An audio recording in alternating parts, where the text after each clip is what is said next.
오늘도 우리와 함께 하신 주님을 찬양합니다. 오늘은 어버이 주일입니다. 우리가 지금 이 자리에 있는 것은 우리를 낳으시고 기르시고 양육하시고 우리를 축복하신 부모님이 계시기 때문인 줄로 믿습니다. 오늘 이 시간에는 어버이 주일을 맞아 하나님께서 우리의 가정이 잘 되고 복받는 비결을 주셨는데 그것이 무엇인지를 살펴보므로 은혜를 받고자 합니다. 문호 빅토르 이고의 소설 93, 93라는 책에 보면 이런 이야기가 있습니다. 프랑스 혁명 이후에 프랑스는 큰 혼란에 빠졌고 모든 백성이 빈곤에 허덕이고 있었습니다. 그때 어느 부대가 숲속을 이동하면서 그 숲속에 지나가고 있을 때 기아에 지쳐서 쓰러져 있는 아주머니와 세 아이를 발견을 했습니다. 너무 배가 고파서 더 이상 갈 수가 없어서 쓰러져 있는 그런 모습을 보면서 불쌍히 여긴 병사 중 상사가 빵 한 덩이를 그 모자들에게 던져 주었습니다. 어머니는 이 빵을 지체 없이 세 조각으로 나누어서 세 아이에게 나눠 먹였습니다. 아이들은 이것을 정신없이 받아 먹으며 그렇게 기뻐하지 않을 수가 없었습니다. 이 광경을 보고 있던 병사가 물었습니다. 저 여자는 배가 고프지 않는 모양이죠? 상사가 조용히 대답했습니다. 그게 아니야. 어머니이기 때문이야. 라고 했습니다. 이것이 어머니입니다. 자기는 굶으면서도 자식에게 줍니다. 자기 입에 들어간 건 없지만은 아이들이 빵 한 조각을 먹으며 기뻐하는 모습을 보면서 더 크게 기뻐하고 만족해 하는 것입니다. 그것이 어머니입니다. 어머니이기 때문입니다. C.S. 루이스 교수는 아주 명쾌하게 우리 사람 된 모습을 간단하게 설명을 합니다. 읽어보면 우리는 에로스에 의해서 태어나고 스토르게에 의해서 양육되고 필로스에 의하여 성숙하고 아가페의 사랑으로 완성된다라고 말을 합니다. 우리는 다 같이 사랑이라는 말을 쓰고 있습니다. 사실상 사랑은 차원이 다르고 질적으로도 다릅니다. 이것을 헬라 사람은 참 구분을 잘했습니다. 그래서 이렇게 언어로 표현을 했는데 젊은 사람들이 그러니까 남자가 여자를 좋아하고 여자가 남자를 좋아하는 이런 화끈한 사랑을 에로스라고 합니다. 그래서 남녀 간의 사랑, 애정을 에로스라고 표현을 하는 것이죠. 그래서 에로틱 할 때에는 이 모든 걸 다 포함해서 에로티시즘 그런 말을 이렇게 사용하는 것입니다. 그런가 하면은 사랑 중에 스트로게라는 사랑이 있습니다. 이것은 혈연적인 사랑입니다. 혈연이기 때문에 혈연의 끈에서 가족이기 때문에 사랑하는 것이죠. 그래서 부모가 자식을 사랑하고 자식이 부모에 대한 사랑을 합니다. 그러니까 이 부모의 사랑은 철저하게 육신의 끈, 그러니까 피로 연결된 그런 사랑인 것이죠. 이거를 스트로게라라고 합니다. 그리고 친구 간의 사랑, 그러니까 수평적인 사랑을 말하는데 심지어는 나라를 사랑하든 형제를 사랑하든 친구를 사랑하든 그래서 필로스, 피라델피아라고도 하고 피라델포스 그래서 함께 줄여서 필로스라고 하는데 그러니까 필이라는 것은 뭐냐면 이 우정을 나타내는 친하다, 친할 진짜 우리가 익숙한 단어로 사랑을 말을 합니다. 그래서 하나님이 우리에게 준 사랑을 이야기를 하는데 그 중에 하나님이 우리를 사랑하는 사랑, 그리스도께서 계시해 주신 사랑, 절대적인 사랑, 희생적인 사랑, 그것을 아가페라라고 합니다. 그래서 우리는 에로스에 의해서 태어나고 스트로게에 의해서 자라나고 그리고 필로스에 의해서 성숙이 되고 그리고 아가페에서 완성된다라는 말이 맞습니다. 그렇습니다. 확실히 이것이 인간인 것이죠. 한평생 우리는 사랑 속에서 살 뿐더러 또 사랑을 배우는 것입니다. 그리고 사랑을 공부해 나가는 것이죠. 공부해야 합니다. 우리는 마지막까지 사랑을 배웁니다. 문제는 어디까지 배웠느냐라는 것입니다. 초등학교를 말하면 몇 학년 수준까지 배웠느냐라는 것입니다. 얼마까지 배웠느냐, 그것이 우리의 문제인 것이죠. 그래서 인간이란 무엇이냐? 사랑의 이해의 수준에 이루어지는 것이죠. 그 등급이 맞춰지는 것입니다. 어떤 사람은 아직도 에로스적인 사랑에 매여 있습니다. 그래서 그 사랑에 목말라하며 어떨 줄을 몰라 하는 거죠. 아니면 필로스의 사랑에 매여 있습니다.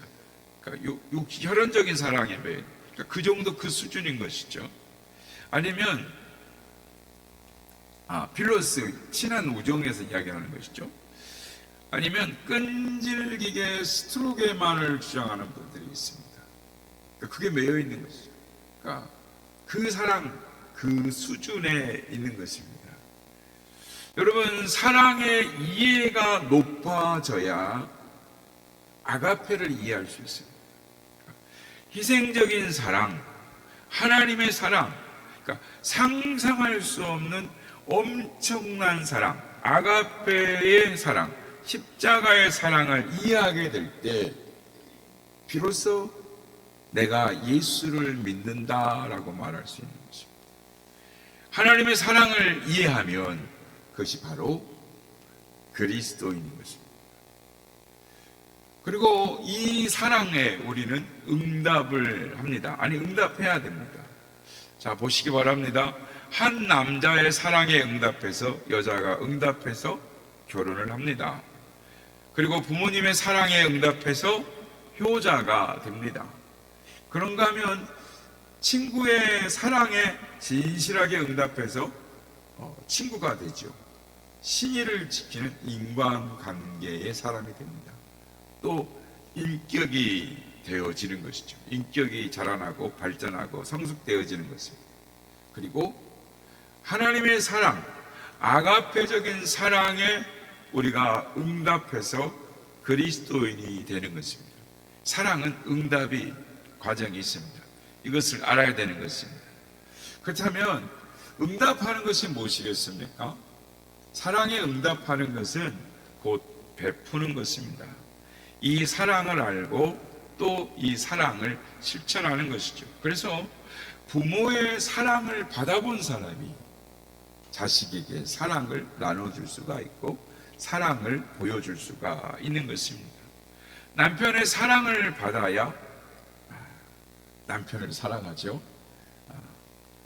친구의 사랑 속에서 친구를 사랑하는 것입니다.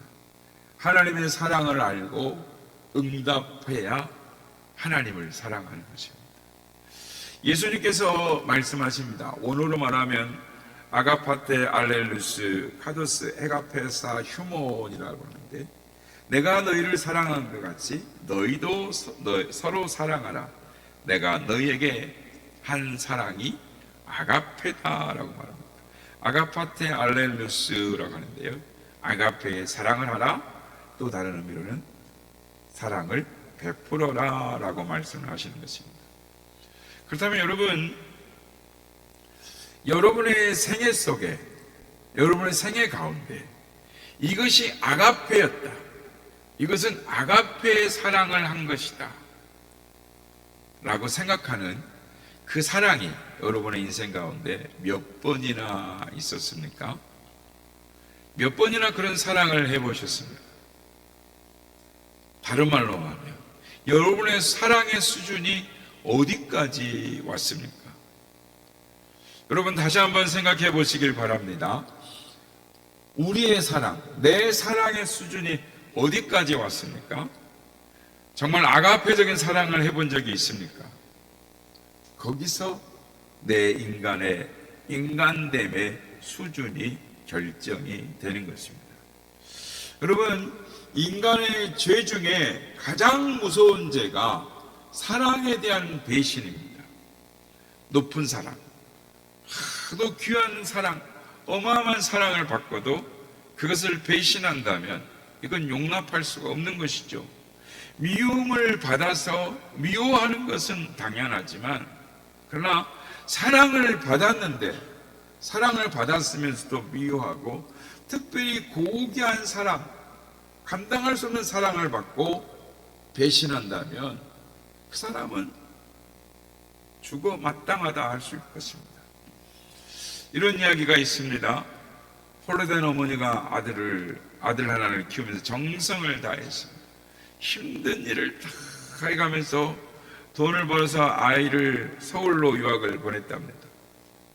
옛날 이야기죠. 아들이 보고 싶어 견딜 수가 없습니다. 전화도 없고 편지 쓸지도 모르고 요새처럼 전화도 안 됩니다.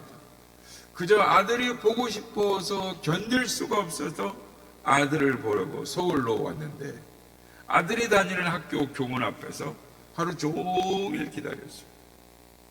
근데 저 멀리서 아들이 자기 애인의 손을 잡고 걸어 나오더랍니다. 반가워서 아무개야 했더니 옆에 있는 여자애가, 애인이 남자에게 묻습니다. 저 여자 누구야? 이 남자, 이 아들이 하는 말이 우리 집에 오래전에 있던 식모야. 이 말을 듣고 어머니는 그대로 돌아서서 눈물을 흘리며 집으로 내려갔습니다. 여러분, 이 아들은 엄마의 사랑에 배신을 한 것입니다. 여러분, 이 사랑에 대한 배신은 죽어 마땅한 것이죠. 그 아들이 살아서 앞으로 뭘 하겠습니까? 성경은 이런 죄를 무섭게 책망을 합니다. 한 200년 전에 중국에 복음이 들어왔습니다. 중국에 선교를 할 때, 아시는 대로 중국은 그 당시에 유교죠. 유교 문화에 꽉 쪄들어 있었습니다. 우리나라도 유교 문화였고요. 그러니까 이제 기독교가 들어가서 복음을 전해야 되는데 그게 마음이 열리질 않는 거예요. 어렵습니다. 서양 귀신이다 이러는 거죠. 그럴 때 그때 만들어진 전도지가 있습니다. 뭐라고 썼을까요? 요즘 우린 전도지 쓰잖아요. 그 당시에 200년 전에 전도지를 뭐라고 썼을까요? 그때 만들어진 전도지를 보니까 전도지에 이렇게 적혀 있습니다. 기독교는 효의 종교입니다. 어느 종교보다 가장 높은 효도의 종교입니다 하고 탁 써져 있습니다. 그 내용이 이렇습니다. 출애굽기 21장 17절 인용합니다. 띄워주세요. 부모를 치는 자는 반드시 죽이라. 출애굽기 21장 15절, 레위기 20장 9절에는 부모를 저주하는 자는 무조건 쳐 죽여라. 그리고 신명기 21장 18절에서 21절에 보면 패역한 자식, 부모의 말을 순종치 않고 징계도 듣지 않는 자가 있거든 공회에 끌고 가서 증거를 대고 끌어내어서 돌로 쳐 죽여라 라는 말은 그렇습니다. 패역한 자식은 죽이라는 것입니다. 그렇게 해서 이스라엘의 악을 제거하라는 것입니다. 이 무서운 성경 구절을 전도지에다 탁 써놨습니다. 그리고 아브라함과 이삭의 이야기를 딱 적어놨어요. 아브라함이 하나님의 명령을 듣고 아버지가 그 아들을 제물로 바치려고 모리아산으로 갈 때 그때의 나이 이삭이 몇 살이었는지 아십니까? 성경학자들이 추론할 때 27살입니다. 27살. 그럼 아버지 나이는 100살을 더하면 127살. 그런데 그 아버지가 너를 제물로 바칠란다 할 때 100세가 넘더니 노망했구려. 이렇게 충분히 그럴 수가 있어요. 그런데 그 아들이 이 아버지의 명령을 따라서 27살 순종하고 공경하고 제단에 올랐습니다. 그 아들은 아버지에게 절대 순종한 것입니다. 이것이 기독교다 이러면서 전도지를 탁 써가지고 이렇게 200년 전에 전도를 했습니다. 그뿐만 아니라 예수님의 이야기를 적어놨어요. 예수 그리스도는 겟세마네 동산에서 기도하시는데 내 뜻대로 마시옵고 아버지의 뜻대로 하시옵소서. 아버지의 뜻대로 하시옵소서. 아버지께서 내게 주신 잔을 내가 마시지 아니하겠느냐? 라는 말씀을 딱 적어놨습니다. 그래서 기독교는 철저한 효의 종교다, 이렇게 전도를 했습니다. 그래서 중국의 유교 문화권에 복음의 문이 확 열린 것입니다. 성도 여러분, 이것을 잊지 말아야 하는 것입니다. 오늘 성경은 말씀합니다. 부모를 순종하라, 부모를 공경하라. 두 가지입니다. 여러분, 순종이란 굴종이 아닙니다. 복종이 아닙니다. 굴종이나 복종이 아니고 순종입니다. 기쁜 마음으로 순종하는 것입니다. 공경하라 그랬습니다. 공경은 단어를 티마라는 말을 씁니다. 특별한 말입니다. 이것은 사람에게만 유일하게 쓰이는 단어입니다. 그러니까 일반적인 사랑이 아닙니다. 불쌍히 여기는 마음도 아닙니다. 근데 요즘 자녀들 보면 요새 부모를 불쌍히 여긴다라는 자식들이 많습니다. 어떻게 보면 좋은 것 같죠? 또 부모가 안 됐다 싶다라는 생각이 든답니다. 그게 좋은 자식들 것 같죠? 이런 것은 망언입니다. 이것은 망언이죠. 이런 망언은 있을 수가 없는 것입니다. 또한 부모 간의 자식 간의 사랑은 아주 친밀한 정을 말합니다. 우리도 상강오륜이 있지 않습니까? 그런 것이 있는데 기독교가 유교 문화였죠. 근데 여러분, 친하다, 그러니까 친한 사랑은 어떤 사랑을 말할까요? 오늘 성경은 말씀합니다. 내 부모를 공경하라. 친하다라는 것은 공경하다라는 것. 무슨 말이냐면, 풀어서 말하면 높이 섬기다라는 말입니다. 낮춰 사랑하는 게 아니고 수평으로 사랑하는 게 아니라 높이 사랑하는 것입니다. 그것이 공경입니다. 공경하라라는 말은 높이 섬기라는 것입니다. 이것을 존경이라고 말을 합니다. 그리고 그의 옳음을 인정해야 한다라는 것입니다. 미국 교회에서 이 어머니 주의를 지킵니다. 이 어머니 주의를 지킬 때 늘 학생들에게, 어린 학생들에게 끊이지 않고 이야기하는 이야기가 있습니다. 이 모델이 있습니다. 중요한 예죠. 그러니까 미국 사람들은 모르는 사람이 없습니다. 너무 많이 이야기를 해가지고. 우리 한국 사람도 모르는 사람이 없습니다. 너무나 중요하니까 미국에는 꼭 이걸 가르칩니다. 중요한 실제적인 이야기이기 때문입니다.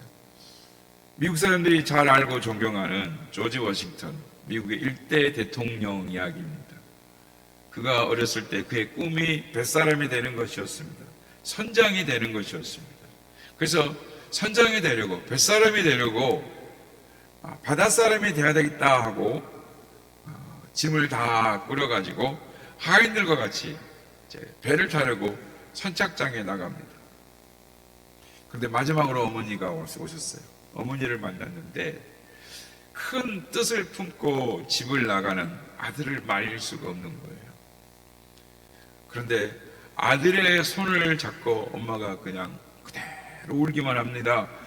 줄줄줄 눈물을 흘리는 것입니다.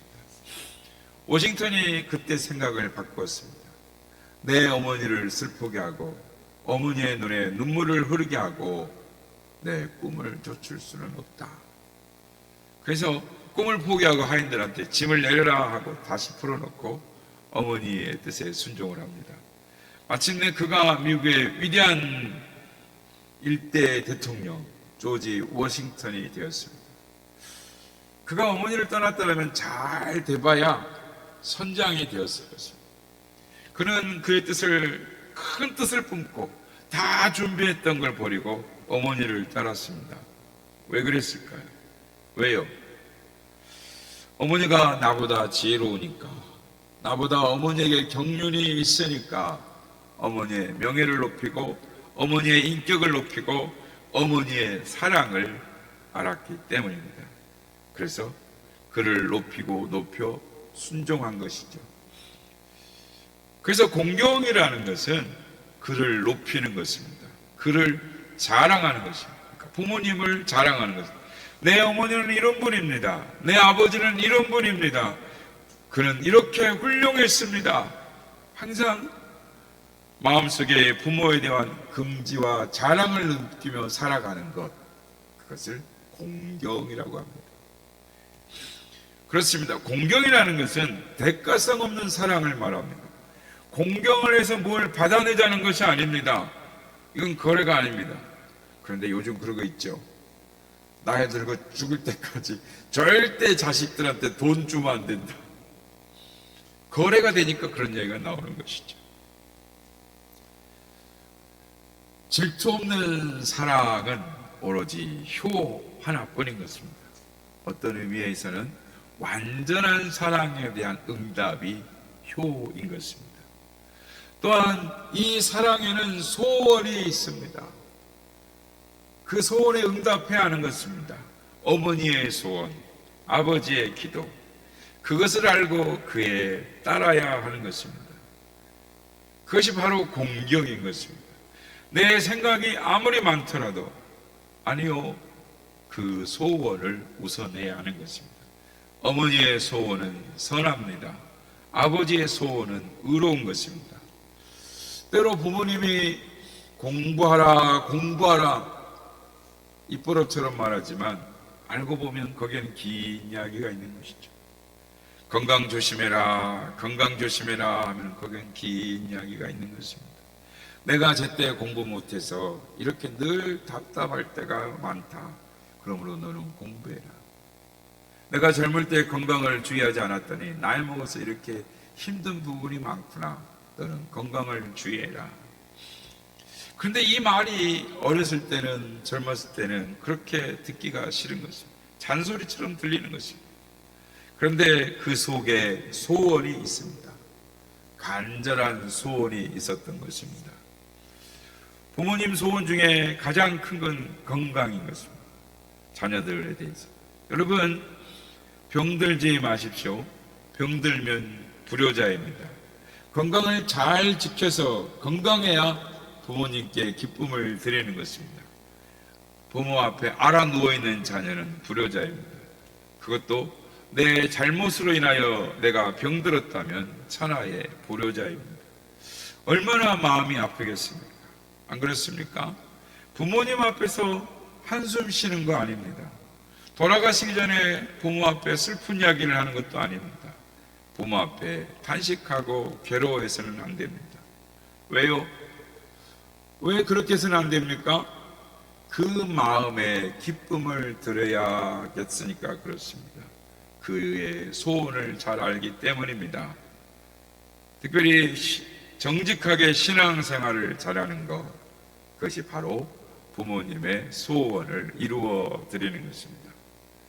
사랑하는 성도 여러분, 효는 가정교육의 기초입니다. 효자가 효자를 낳습니다. 여러분, 이것을 잊지 말아야 하는 것입니다.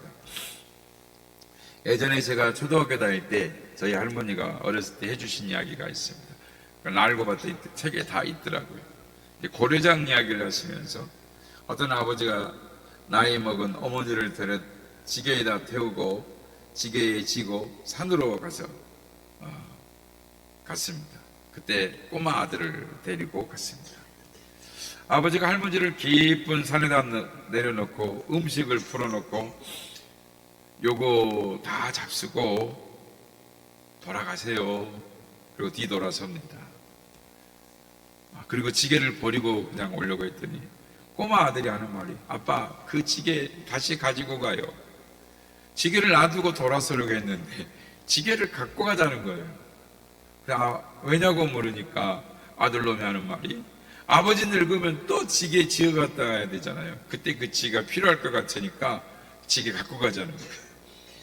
그래서 아버지가 아이고 놀래서 안 되겠다 해서 그 어머니를 다시 업고 돌아왔다라는 이야기를 들었습니다. 그게 요즘은 책에 나와 있더라고요. 여러분, 요새 아이들은 효를 하려 해도 효도하는 방법을 모릅니다. 효도하는 것을 못 보았거든요. 언제 효도를 보았나요? 못 본 효도를 어떻게 하라는 겁니까? 못 배운 효도를 어떻게 해요? 본 적이 없고 배워본 적이 없는데.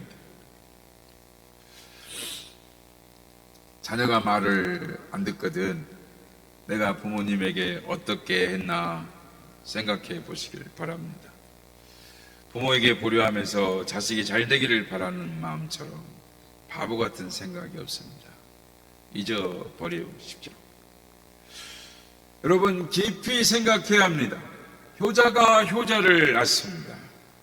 오늘 성경 말씀에는 장수하게 되고 형통하리라 라고 말씀을 합니다. 이거는 통계학적 진리입니다. 효도하는 사람이 오래 삽니다. 효도하는 가문이 장수합니다. 그리고 모든 일에 형통합니다. 영적으로, 육적으로, 지혜로, 또는 가문의 가정으로, 세계적으로 형통하게 됩니다. 여러분, 이스라엘의 강한 점은 이 전승, 그 전승을 지킨 데 있습니다. 전승의 뿌리는 효인 것입니다. 이것을 잊지 말아야 합니다. 공경, 그것이 곧 인격의 뿌리입니다. 공경을 모르는 사람은 지도자가 될 수 없습니다. 공경을 몸에 익히지 못한 사람, 공경과 순종을 익히지 못한 사람은 사회에서 그의 인생 가운데 영영구제불능입니다. 종교교역자 마틴 루터는 그의 대요리문답에서 부모란 4가지가 있다라고 말합니다. 첫째는 낳아준 부모, 둘째는 가르쳐준 선생 부모, 셋째는 나를 지켜주시는 왕부모, 그리고 넷째, 내 영적인 생활을 지도하는 목사 부모, 4가지가 있다라고 합니다. 부모란 스트로게만이 아닙니다. 효력적인 것만 아닙니다. 부모란 이 4가지 속에 숨어 있습니다. 부모에게 순종하라 라는 말씀은 순종의 덕을 익히고 비로소 인격이 되고 그리고 무엇보다도 지도자가 되는 것입니다. 이것이 가풍이 되고 가문의 전통이 될 때 자자손손 복을 누리게 됩니다. 바라기는 우리의 가정이, 이 자리에 우리 모든 성도님들의 가정이 이런 복된 가정이 되시기를 예수님의 이름으로 축복합니다.